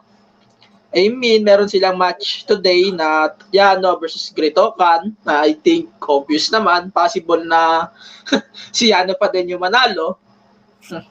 Kasi Great-O-Khan yung feeling ko. Kasi si Okan yan, feeling ko.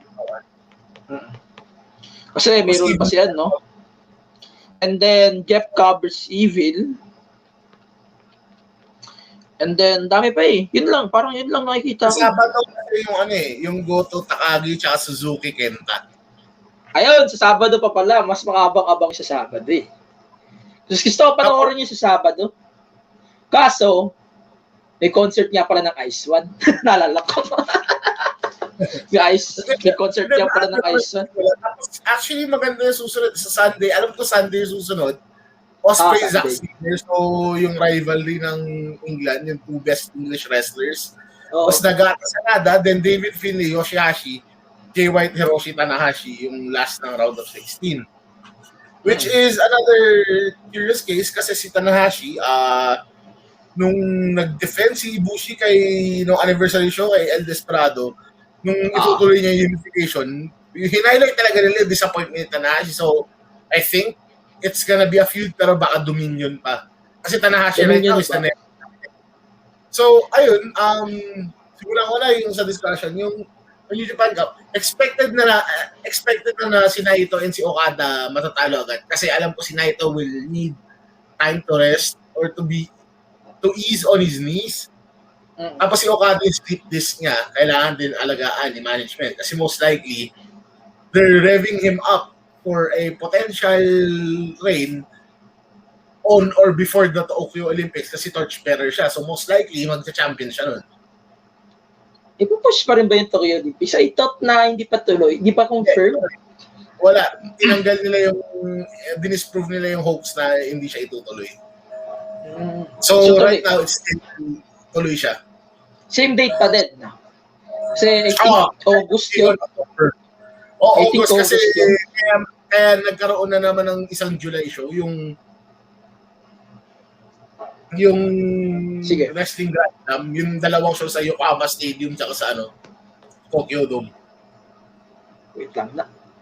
Yan, naalala ko bigla yung mga, nga pala. So, meron silang dalawang show. Yung isa sa Tokyo Dome, and yung isa, hindi ko tanda yung isa eh. Basta, first time nila yun eh. Oo, yun, naalala ko na. Yung first time nila. Which is, ginawa naman nila din last year, pero sa Jingu Stadium. But this time, it's gonna be a bigger one, yung sa Yokohama, and then Tokyo Dome. Which I think... Sige. Sige, go. Sige, pero do you think na yung 25-30% ng capacity lang, di ba? Ganun din. Depende, kasi they still have time. Pero ngayon kasi yung sa New Japan, medyo strict pa rin sila na 25 to 30% eh. 25 Although may rising cases, wala pa naman na galing sa shows. So sobrang maingat yung New Japan eh. Even for the talents, kasi syempre kailangan mo protektan din yung talents eh. Oo. Kasi for me naman, okay naman yung Wrestle Kingdom with na capacity na 20,000 lang. Wala problema, kahit kalahati lang yung capacity ng Wrestle Kingdom 15 eh. Maingay pa rin eh. Ginawa nila doon, wala lang sa bleachers eh. Maingay pa rin niya eh. Kala ko nga, kahit wala na yung ingay, mababago yung sistema eh. Tapos marami sumisigaw nun eh. Di ko gano'n marinig yun. Di ko gano'n naririnig yung sigaw nun. Kasi mas nangingibabaw yung... Yung sa Nada Evil, marami sumigaw dun eh. Kasi di ba, Evil will get his victory after the G1 block finals, tapos yung para sa Nada ulit. Kasi actually for me, makes sense na Ospreay Shingo kasi you need to establish Ospreay now as a threat kasi he's like the second biggest guy. Diba? Kasi si Jay pa rin yung top guy din and he's the second. Tapos, si Shingo kasi, you need to reward the man. He's been the most consistent wrestler for New Japan and I think the most consistent wrestler in the world since his debut in 2018 sa King of Pro Wrestling. And actually, nakakatawa ngayon kasi si Shingo, 3 months in, may 3 match of the year candidates na siya. Sobrang solid nung kay Shingo na yun eh. Naalala ko bigla yung Wrestle Kingdom. Yun talaga pinaka-solid niya eh. Sobrang solid na. Tapos... kasi, imagine mo ito yung Shingo taka Okada, yun yung best match for me ng G1 one of the best matches of the G1. Oo. Sobrang first round match na if ever matatanggal si Okada agad, ganun eh. Tapos yung kay Okan din siya kay Naito, actually kasi it makes sense kasi referee stoppage eh. Hindi naman sumuko si Naito, hindi siya na-pin. Pinigil lang ng referee. With Okan. Parang protected pa din. Protected pa rin. Kasi si Okan, he needed that big win eh. Kasi talo siya kay Tanahashi at kay Okada eh. Kasi search natin. Sige lang. Pero ako, iniisip ko lang talaga eh. Sayang lang na di nga nanalo si Okada. Pero akala ko talaga, round 2 pa malalaglag. Hindi round 1. O si Naito. Yun, si Naito pala, I think. Yun, si Naito, akala ko. Kailangan talaga ni Great Okada pala. Tsaka, kasi feel ko, if Okada wins the title kasi, may 2 tao lang na ako nakikita na pwedeng kumalaban sa kanya sa Wrestle Kingdom. Either they do the proven money match at Wrestle Kingdom, which is Naito Okada, or they finally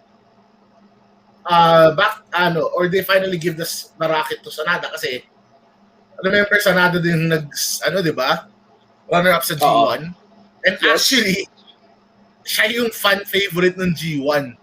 Which I think, kasi yung story with Sanada is, he always chokes in the big moments. Not more than so ng kay Okada kasi never siya nanalo kay Okada. And never siya nanalo ng singles title match. Ever. And to do it sa Wrestle Kingdom, di ba? Yun yung story niya eh. Or they can do Naito Okada again kasi nandun yung promise. at least give na ito his final Wrestle Kingdom moment. At least mabigay na yung roll call. Kasi yun yung skinip nila for the Ibushi moment this year. Para bago siya mag-retire for good na, no? Or bago siya maglilo. Kasi I think, with Sanada kasi, siya na yung maging heir apparent na leader ng LIJ. Kasi ito, tingnan mo. Wala pang star ratings ha. Ito yung sabi ko sa'yo. Shingo Takagi has 2 5-star matches na this year pa lang. And most likely, yung Shingo will be hintayin natin yung ratings ni Uncle Gabe na medyo for another day. Pero busy pa ata sa Revolution. Busy pa ata sa Revolution. Busy pa ata ng Revolution. Feeling ko manggagago na lang eh. Feeling ko manggagago na siya eh. I know, kasi yung last year na si Takagi on point lagi. Kasi sobrang, for me kasi si Takagi, sobrang siya yung may highest rated matches nung G1 din on average. Sobrang nandun niya eh. Kung sino man, feeling ko nga nung una, baka nga magharap pa yung dalawang LIJ sa final. Kahit di malabo mangyari. Sanada? Shingo tsaka si ano? Sanada? Hindi, si Shingo. Kasi Takagi. Ay, Shingo nga. Pwede. Sanada. Kaso ang problema kasi, yung someone din na was history na finals. Kasi, for me, yung match of the year na 2019 was Shingo Ospreay. Yung best of the Super Junior finals nila. Grabe yan. Parang ako bigla. Sige, ito lang. Naghanap pa siya. Actually, si Shingo nga pinaka-consistent kasi yung lowest matches niya are either on tag matches, pero pag one-on-one, ang lowest niya ata, I think, was with Yujiro, which is still enjoyable. I think. Kaya na comedy matches. Pero, I understand. pero on big matches kasi, like, yung effect kasi ni Shingo, that's why you need to reward him kasi yung never title, napatay, taas niya yung standard to which, nung naging double champion yung main champion, yun yung naging parang mid-card belt. Feeling ko nga, yun na yung number 2 title ngayon eh. Hindi na yung US eh. Gawin nila, huwag na nilang gawing never open weight. Gawin na lang all Japanese open weight championship. Parang kumbaga, yun yung Japanese title, yun yung title for Japan. And then yung World Heavyweight Championship, yung top title. Pero di ba nare-reveal lang New Japan yung bagong belt, di ba? Yung World Heavyweight. Baka sa Sakura Genesis niya. April na. Sa April. So, ako, sige lang. Feeling ko kasi that's April 8. April 8 tuloy. Basta second week of April or first. Ganon. April 4. Ayun, tama, buti na lang. The first week niya. So, sa atin is, I think, Holy Week pa yun. Holy Week pa nga yun. I think, wala akong episode doon. Ewan ko, balik ko na dito siguro nung WrestleMania eh. Speaking of WrestleMania. Araw na ng pagkabuhay yun. So good. Wait, check ko na din. Check ko na din para sure. I think, tama, Easter Sunday. At least, pasok pa din yun. Holy Week pa din yun. So, yun, basically, ako, nag-iisip na lang din ako. Di ba, nalala ko bigla yung kay Ibushi na dinivide na yung belts unify na nga yung belts, di ba? Pero what if yung may isang champion, na makakatalo kay Ibushi, parang ibabalik niya yung normal na ganon? Parang kahit malabo mangyari sa akin, theory lang eh. Malabo na gawin since yung expansion ng World Heavyweight Champion, yun nga. Kasi, weird nga. Kompleto eh. Kasi, di ba, gusto ni Naito maging first, di ba, double champion. So, nangyari nga, gusto ni Ibushi maging God. Kasi yung belts na hawak niya, yun yung pinasikat ng dalawang kinoconsider niyang gods. Yung heavyweight kay Tanahashi, tsaka yung intercon kay Shinsuke. So, i-combine niya for World Heavyweight. It comes full circle to lose it to someone who they call the king of sports, who is Okada. Pero feeling ko Pero feeling ko sa una lang talaga hindi tayo masasanay na magkasama na yung belts. Pero ako mas gusto kasi medyo late din naman na we consider the IWGP Championship a World Championship naman. Ngayon lang naman nila bibigyan ng parang pangalan. At least mas pero new history na to, di ba? I think that's a new history. New history. I think that's a new history na. So, I think yung magsasamahin yung link. Pero kung siya ng heavyweight, most likely maka-out yung heavyweight. Tsaka Intercon. Mas So, wala yan. Unless Intercon na nga, si Ibushi na. Si Ibushi. Pero yung heavyweight tutuloy pa rin. Parang tuloy lang yung kasama Kasi ang mangyayari, ano yung mangyayari doon? Yung Intercon naging world champion din. Hindi So most likely, yung lineage ng World Heavyweight Championship, ng IWGP Championship, ang talagang tutuloy. Tutuloy nila yun. Sure naman yan. Pero ito, total, lalayan na tayo ng konti. I-rate ko na yung yung mga nangyaring Revolution. Ako, gusto ko rin sana i-rate yung, ano namang match yan? Hindi ko matandaan yung sa New Japan na isa. Kasi di ko pa napanood masyado. Pero I want to rate it Babalik ko na lang siguro by next week if napanood ko na yung match na yun. Pero I think that's the round 1 then between wait lang. Okada and Shingo. Okada and Shingo. Last week pa yun Pero I want to rate it pa din Gusto ko pa rin i-rate kasi sobrang alam mo na kahit sabihin natin na hindi siya yung tinatawag na pwedeng tawagin na match of the year. Pero parang worth it worth it yung Pero if siguro ako 4 out of 5. Sobrang solid lang ng laban na yun. Ako actually perfect. Sobra pa nga Sige. Medyo magra-wrap up na tayo. So, Revolution re-rate natin yung Revolution kasi medyo mahaba pa tayo So, let's start. Ako, meron tayong 5-point system. Alam niyo naman yung 5-point system ko. And yung mga cinematic match, alam niyo na din, di ko nire-rate. Fuck that. So, let's start. Tag titles between Jericho and MJF versus Young Bucks. Maganda yung match, but sabihin na natin na wala naman special aside sa outcome. Pero sige. I'm going to give it 3.5. 5. Okay lang. 3.5. Sige. Ako kasi hindi ko comment. No comment.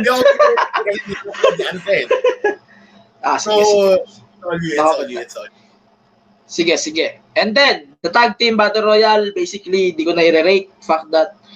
Pero, I think, deserve naman talaga ng Death Triangle yun. Sobrang, nila yun. Momentum nila yun. And then, the Women's Championship. Ito yung isa sa mga pinakagusto kong laban nila sa AEW. Kung tutusin, ito yung pinakagusto kong match sa Women's title sa pay-per-view nila. So, that's 4 to 5. I think ito rin yung highest ko.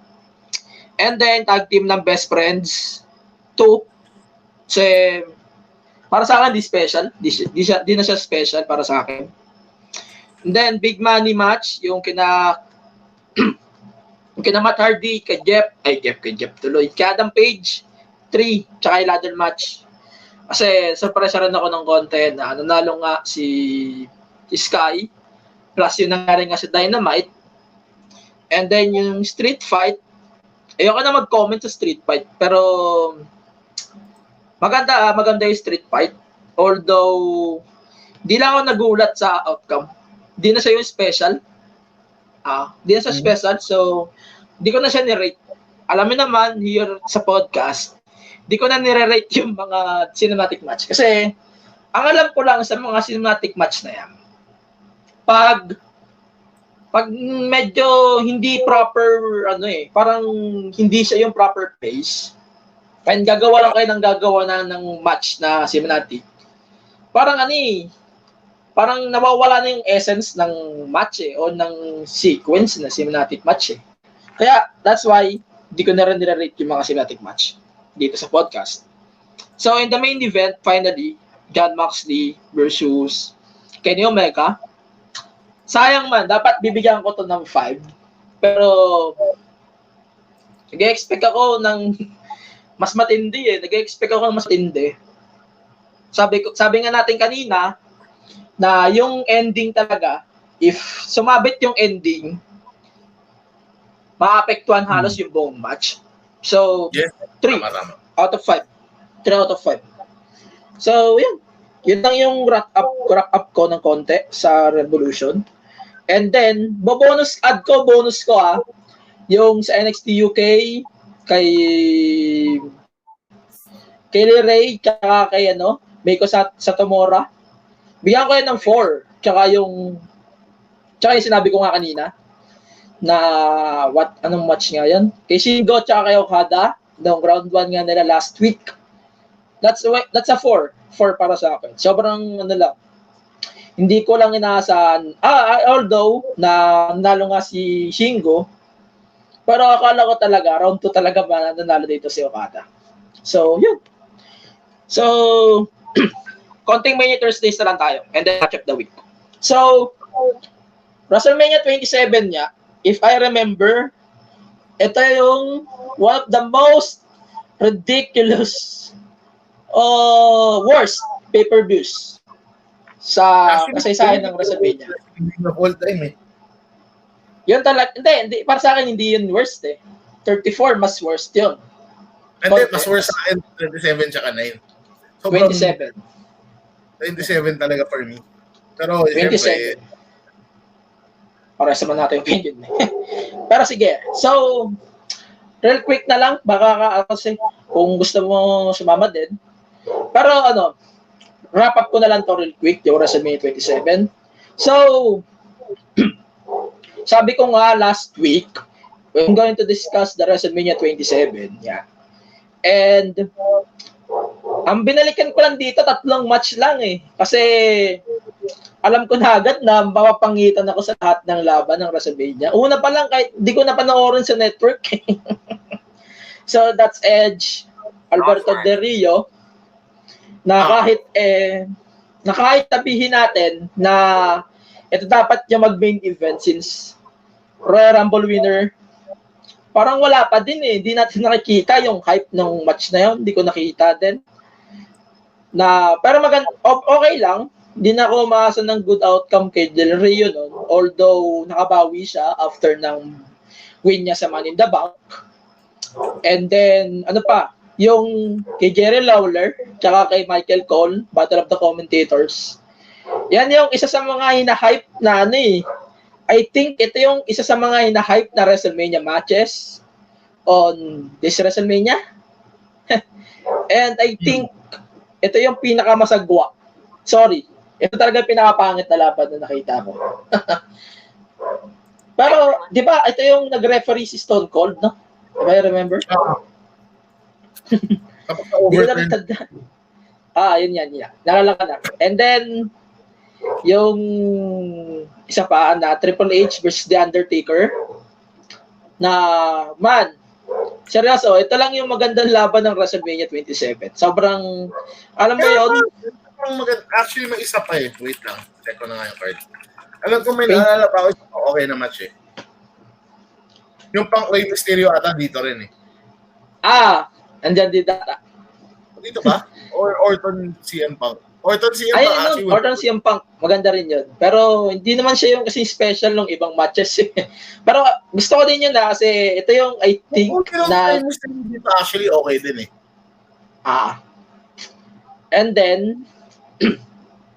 And then the main event between The Miz and John Cena na although story-driven match lang siya for yun nga kay The Rock tsaka Cena. Push na yung pero what if na ginawa nila na ngayon, kung ginawa nila ngayon, I think magandang call na The Miz talaga yung manalo kahit anong mangyari talaga. Basta kahit matalo si John Cena, okay na ako eh. Kahit naman nung bata pa ako, nung una ko pinanood tong WrestleMania na to, okay na sa akin yun. Yan ang talaga natatandaan ko about this WrestleMania.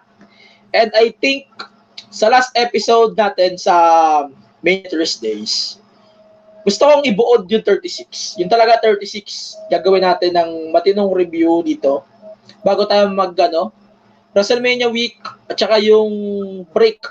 Malapit na rin naman ng Holy Week. So, magbe-break ako ng Holy Week. So, yun. Konti na lang. So, top questions. Yun na lang tayo. So, balikan natin yung top questions natin yung top questions ko last Tuesday na kung sino yung total Women's Month nga pala. If I remember, Happy Women's Month nga pala sa lahat. International Women's Month. Sino yung wait. Hindi ko makita yung post, teka. Sino yung teka lang. Ayan, nakita ko na. Best Women's Match ever. Actually, hindi talaga Asuka versus Charlotte. Clickbait ko lang yun. Pero I think ang best women's match na napanood natin, retweet lang. Baka gusto mo rin mag-suggest kung gusto mo din. Pero ako, sige. Take over New York, Bailey, Sasha. Sige. Yun yung akin, yun yung nag-change eh. Yun yung, let's be honest, yun yung nagbigay ng fuel sa women's revolution talaga na, okay, it's time to take the women seriously. Kasi, ang daming talented na women. Tapos, yung match structure niya, it wasn't for the typical women's match ng WWE. It was more of like an NXT match for men. Given the spots, tapos yung Poison Rana spot pa, which is sobrang iconic na niya yung Poison Rana ni Bailey into yung Bailey to Bailey suplex, yung finishing sequence niya, tapos yung nangyari. Kasi for me, that is the best women's match I've seen with my eyes. So, ayun.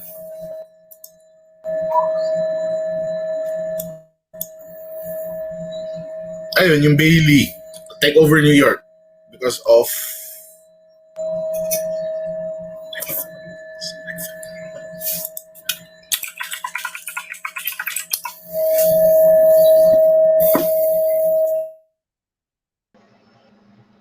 yun. Wala ka kanina sa akin eh, kaya nag-reconnect na din ako. So, ayun. Sorry. Balik ako. So, yun nga. Sasha Bailey. Magkakat na lang ako pag in-edit ko na to. Sige. So, mababa na lang yung kakat natin. So, ako, para sa akin talaga, Trish versus Lita talaga eh. It's either yung 2004 Monday Night Raw or yung sa Unforgiven 2006. Yun talagang inabangan ko. Na kung gusto ko manood ng wrestling na mute ko yung mic ko. So, kahit manood ako, kahit ano yung panoorin ko talaga na match in the present, wala pa rin eh. Hindi pa rin talaga nahihigitan ng Trish vs. Lita yun eh. Parang kahit ano talaga na itapat mong match, wala pa din eh. Yun pa din talaga yung best eh. Pero, sige. Let's move on na. Baka mga 2 hours na tayo. So, yun. Best Women's Champion. Ako, Becky ako. Becky yung run niya from WrestleMania 35 to WrestleMania 36. Maganda din yun. Pero, ayan, I think, siya yung isa sa mga champions. Sa best ko talaga. But ako, if you're going to ask me, number 1 is Trish. Number 2 is AJ Lee. Number 3 is Becky Lynch. Number 4, Charlotte. Sino yung number 2? Sino uli yung number 2? Number 2 is, wait lang, di ko natanda eh. Trish, wait lang, di ko natanda ang akin. Wait lang. Sorry, Trish, hindi ko rin narinig. wait, ulitin ka na lang. Si Trish, si Becky, wait, if I remember, AJ Lee. Si AJ Lee talaga. I love AJ Lee's run as the women's champion at that time. And singit ko na din si Beth Phoenix. Sobrang solid din ng run ni Beth Phoenix for that one. So, ayan, magra-wrap up pa tayo. Haba na ng episode natin. I think mas mahaba pa to. Mas mahaba pa to nung una natin. Pero sige. Mas structured to. Mas structured to. Mas maganda to. So, ayon sa mga, alam niyo naman, yung mga nag-ano sa ngayong pandemic, and naghanap kayo ng delivery for same day, of course. Hindi lang naman ako, of course. Kayo din na baka makatulong lang sa inyo. So, please use my Mr. Speedy code. So, that's Mr. Speedy TMTGSP. So, all caps yun So, Mr. Speedy TMTGSP. And makakuha ka ng 50 pesos off for your first Mr. Speedy delivery. And actually available yung Mr. Speedy sa Metro Manila, sa nearby provinces, especially dito sa amin sa Cavite, and sa Cebu. And yun nga pala, pag-book nyo is via mrspeedy.ph or sa app, sa kahit anong platform, sa Apple, sa Google, or sa Huawei app gallery. So, yun. Malapit na rin pala yung sale ng Lazada, yung 327 birthday sale. So, use my link sa tinyurl.com/tmtgspx Lazada PH2. Yun lang. And kung may papalag ka pa, baka humaba na tayo ulit. Sige. Saglit lang akin. Just Sige. You can follow me at Douchebaggetti on Twitter, Derby Domination on Facebook, although wala akong page. You can follow instead the Wrestling After Work podcast page. And also on Instagram, ako is Albert Easy. You can find Wrestling After Work with me, Wows Angelo, Carlos, and Abel on Spotify and where podcasts are available to listen. Yun lang for me. And would like to say thank you for kay MTG's Angelo kasi baka magka-conflict for having me again here. Sige. Pero balik ka dito by WrestleMania. Okay. WrestleMania. Sige, game naman ako. Pag-set na ako. I think, ang plano ko is Night 1 tayo. So, yun, that's it for today's episode. Follow the podcast on all of the platforms na alam nyo naman, ginagamit nyo. Also, follow Wrestling After Work. Then, if meron na kayong episodes, joke lang. If meron na silang episode ulit, pakinggan nyo lang ulit yung Wrestling After Work on their platforms, so Spotify. Lahat naman ng platforms, meron naman ata. Except Apple, kasi hindi ko pa kayo makita sa Apple. And then, no, sure. Kasi si Abel yung mas mahal doon. Hindi ko kayo makita sa Apple. So, ako, follow my podcast platforms sa Spotify, Apple, Google Podcast, and on the MTG Show Podcast app sa Android phones na meron pa din, kaso ewan ko, ba't di ako makapag-play ngayon? Bag na ata yung app ko. And then, my social media platforms, so at the MTG Show Pod. And then, support Philippine Podcast by supporting Philippine Podcast Directory and other podcasts like yung Wrestling After Work nga, the Wrestling Podcast ng PNA, and the Geeky Ones na na-mention na rin namin kanina. And may social media platforms at the AG Penera on all of my social media platforms.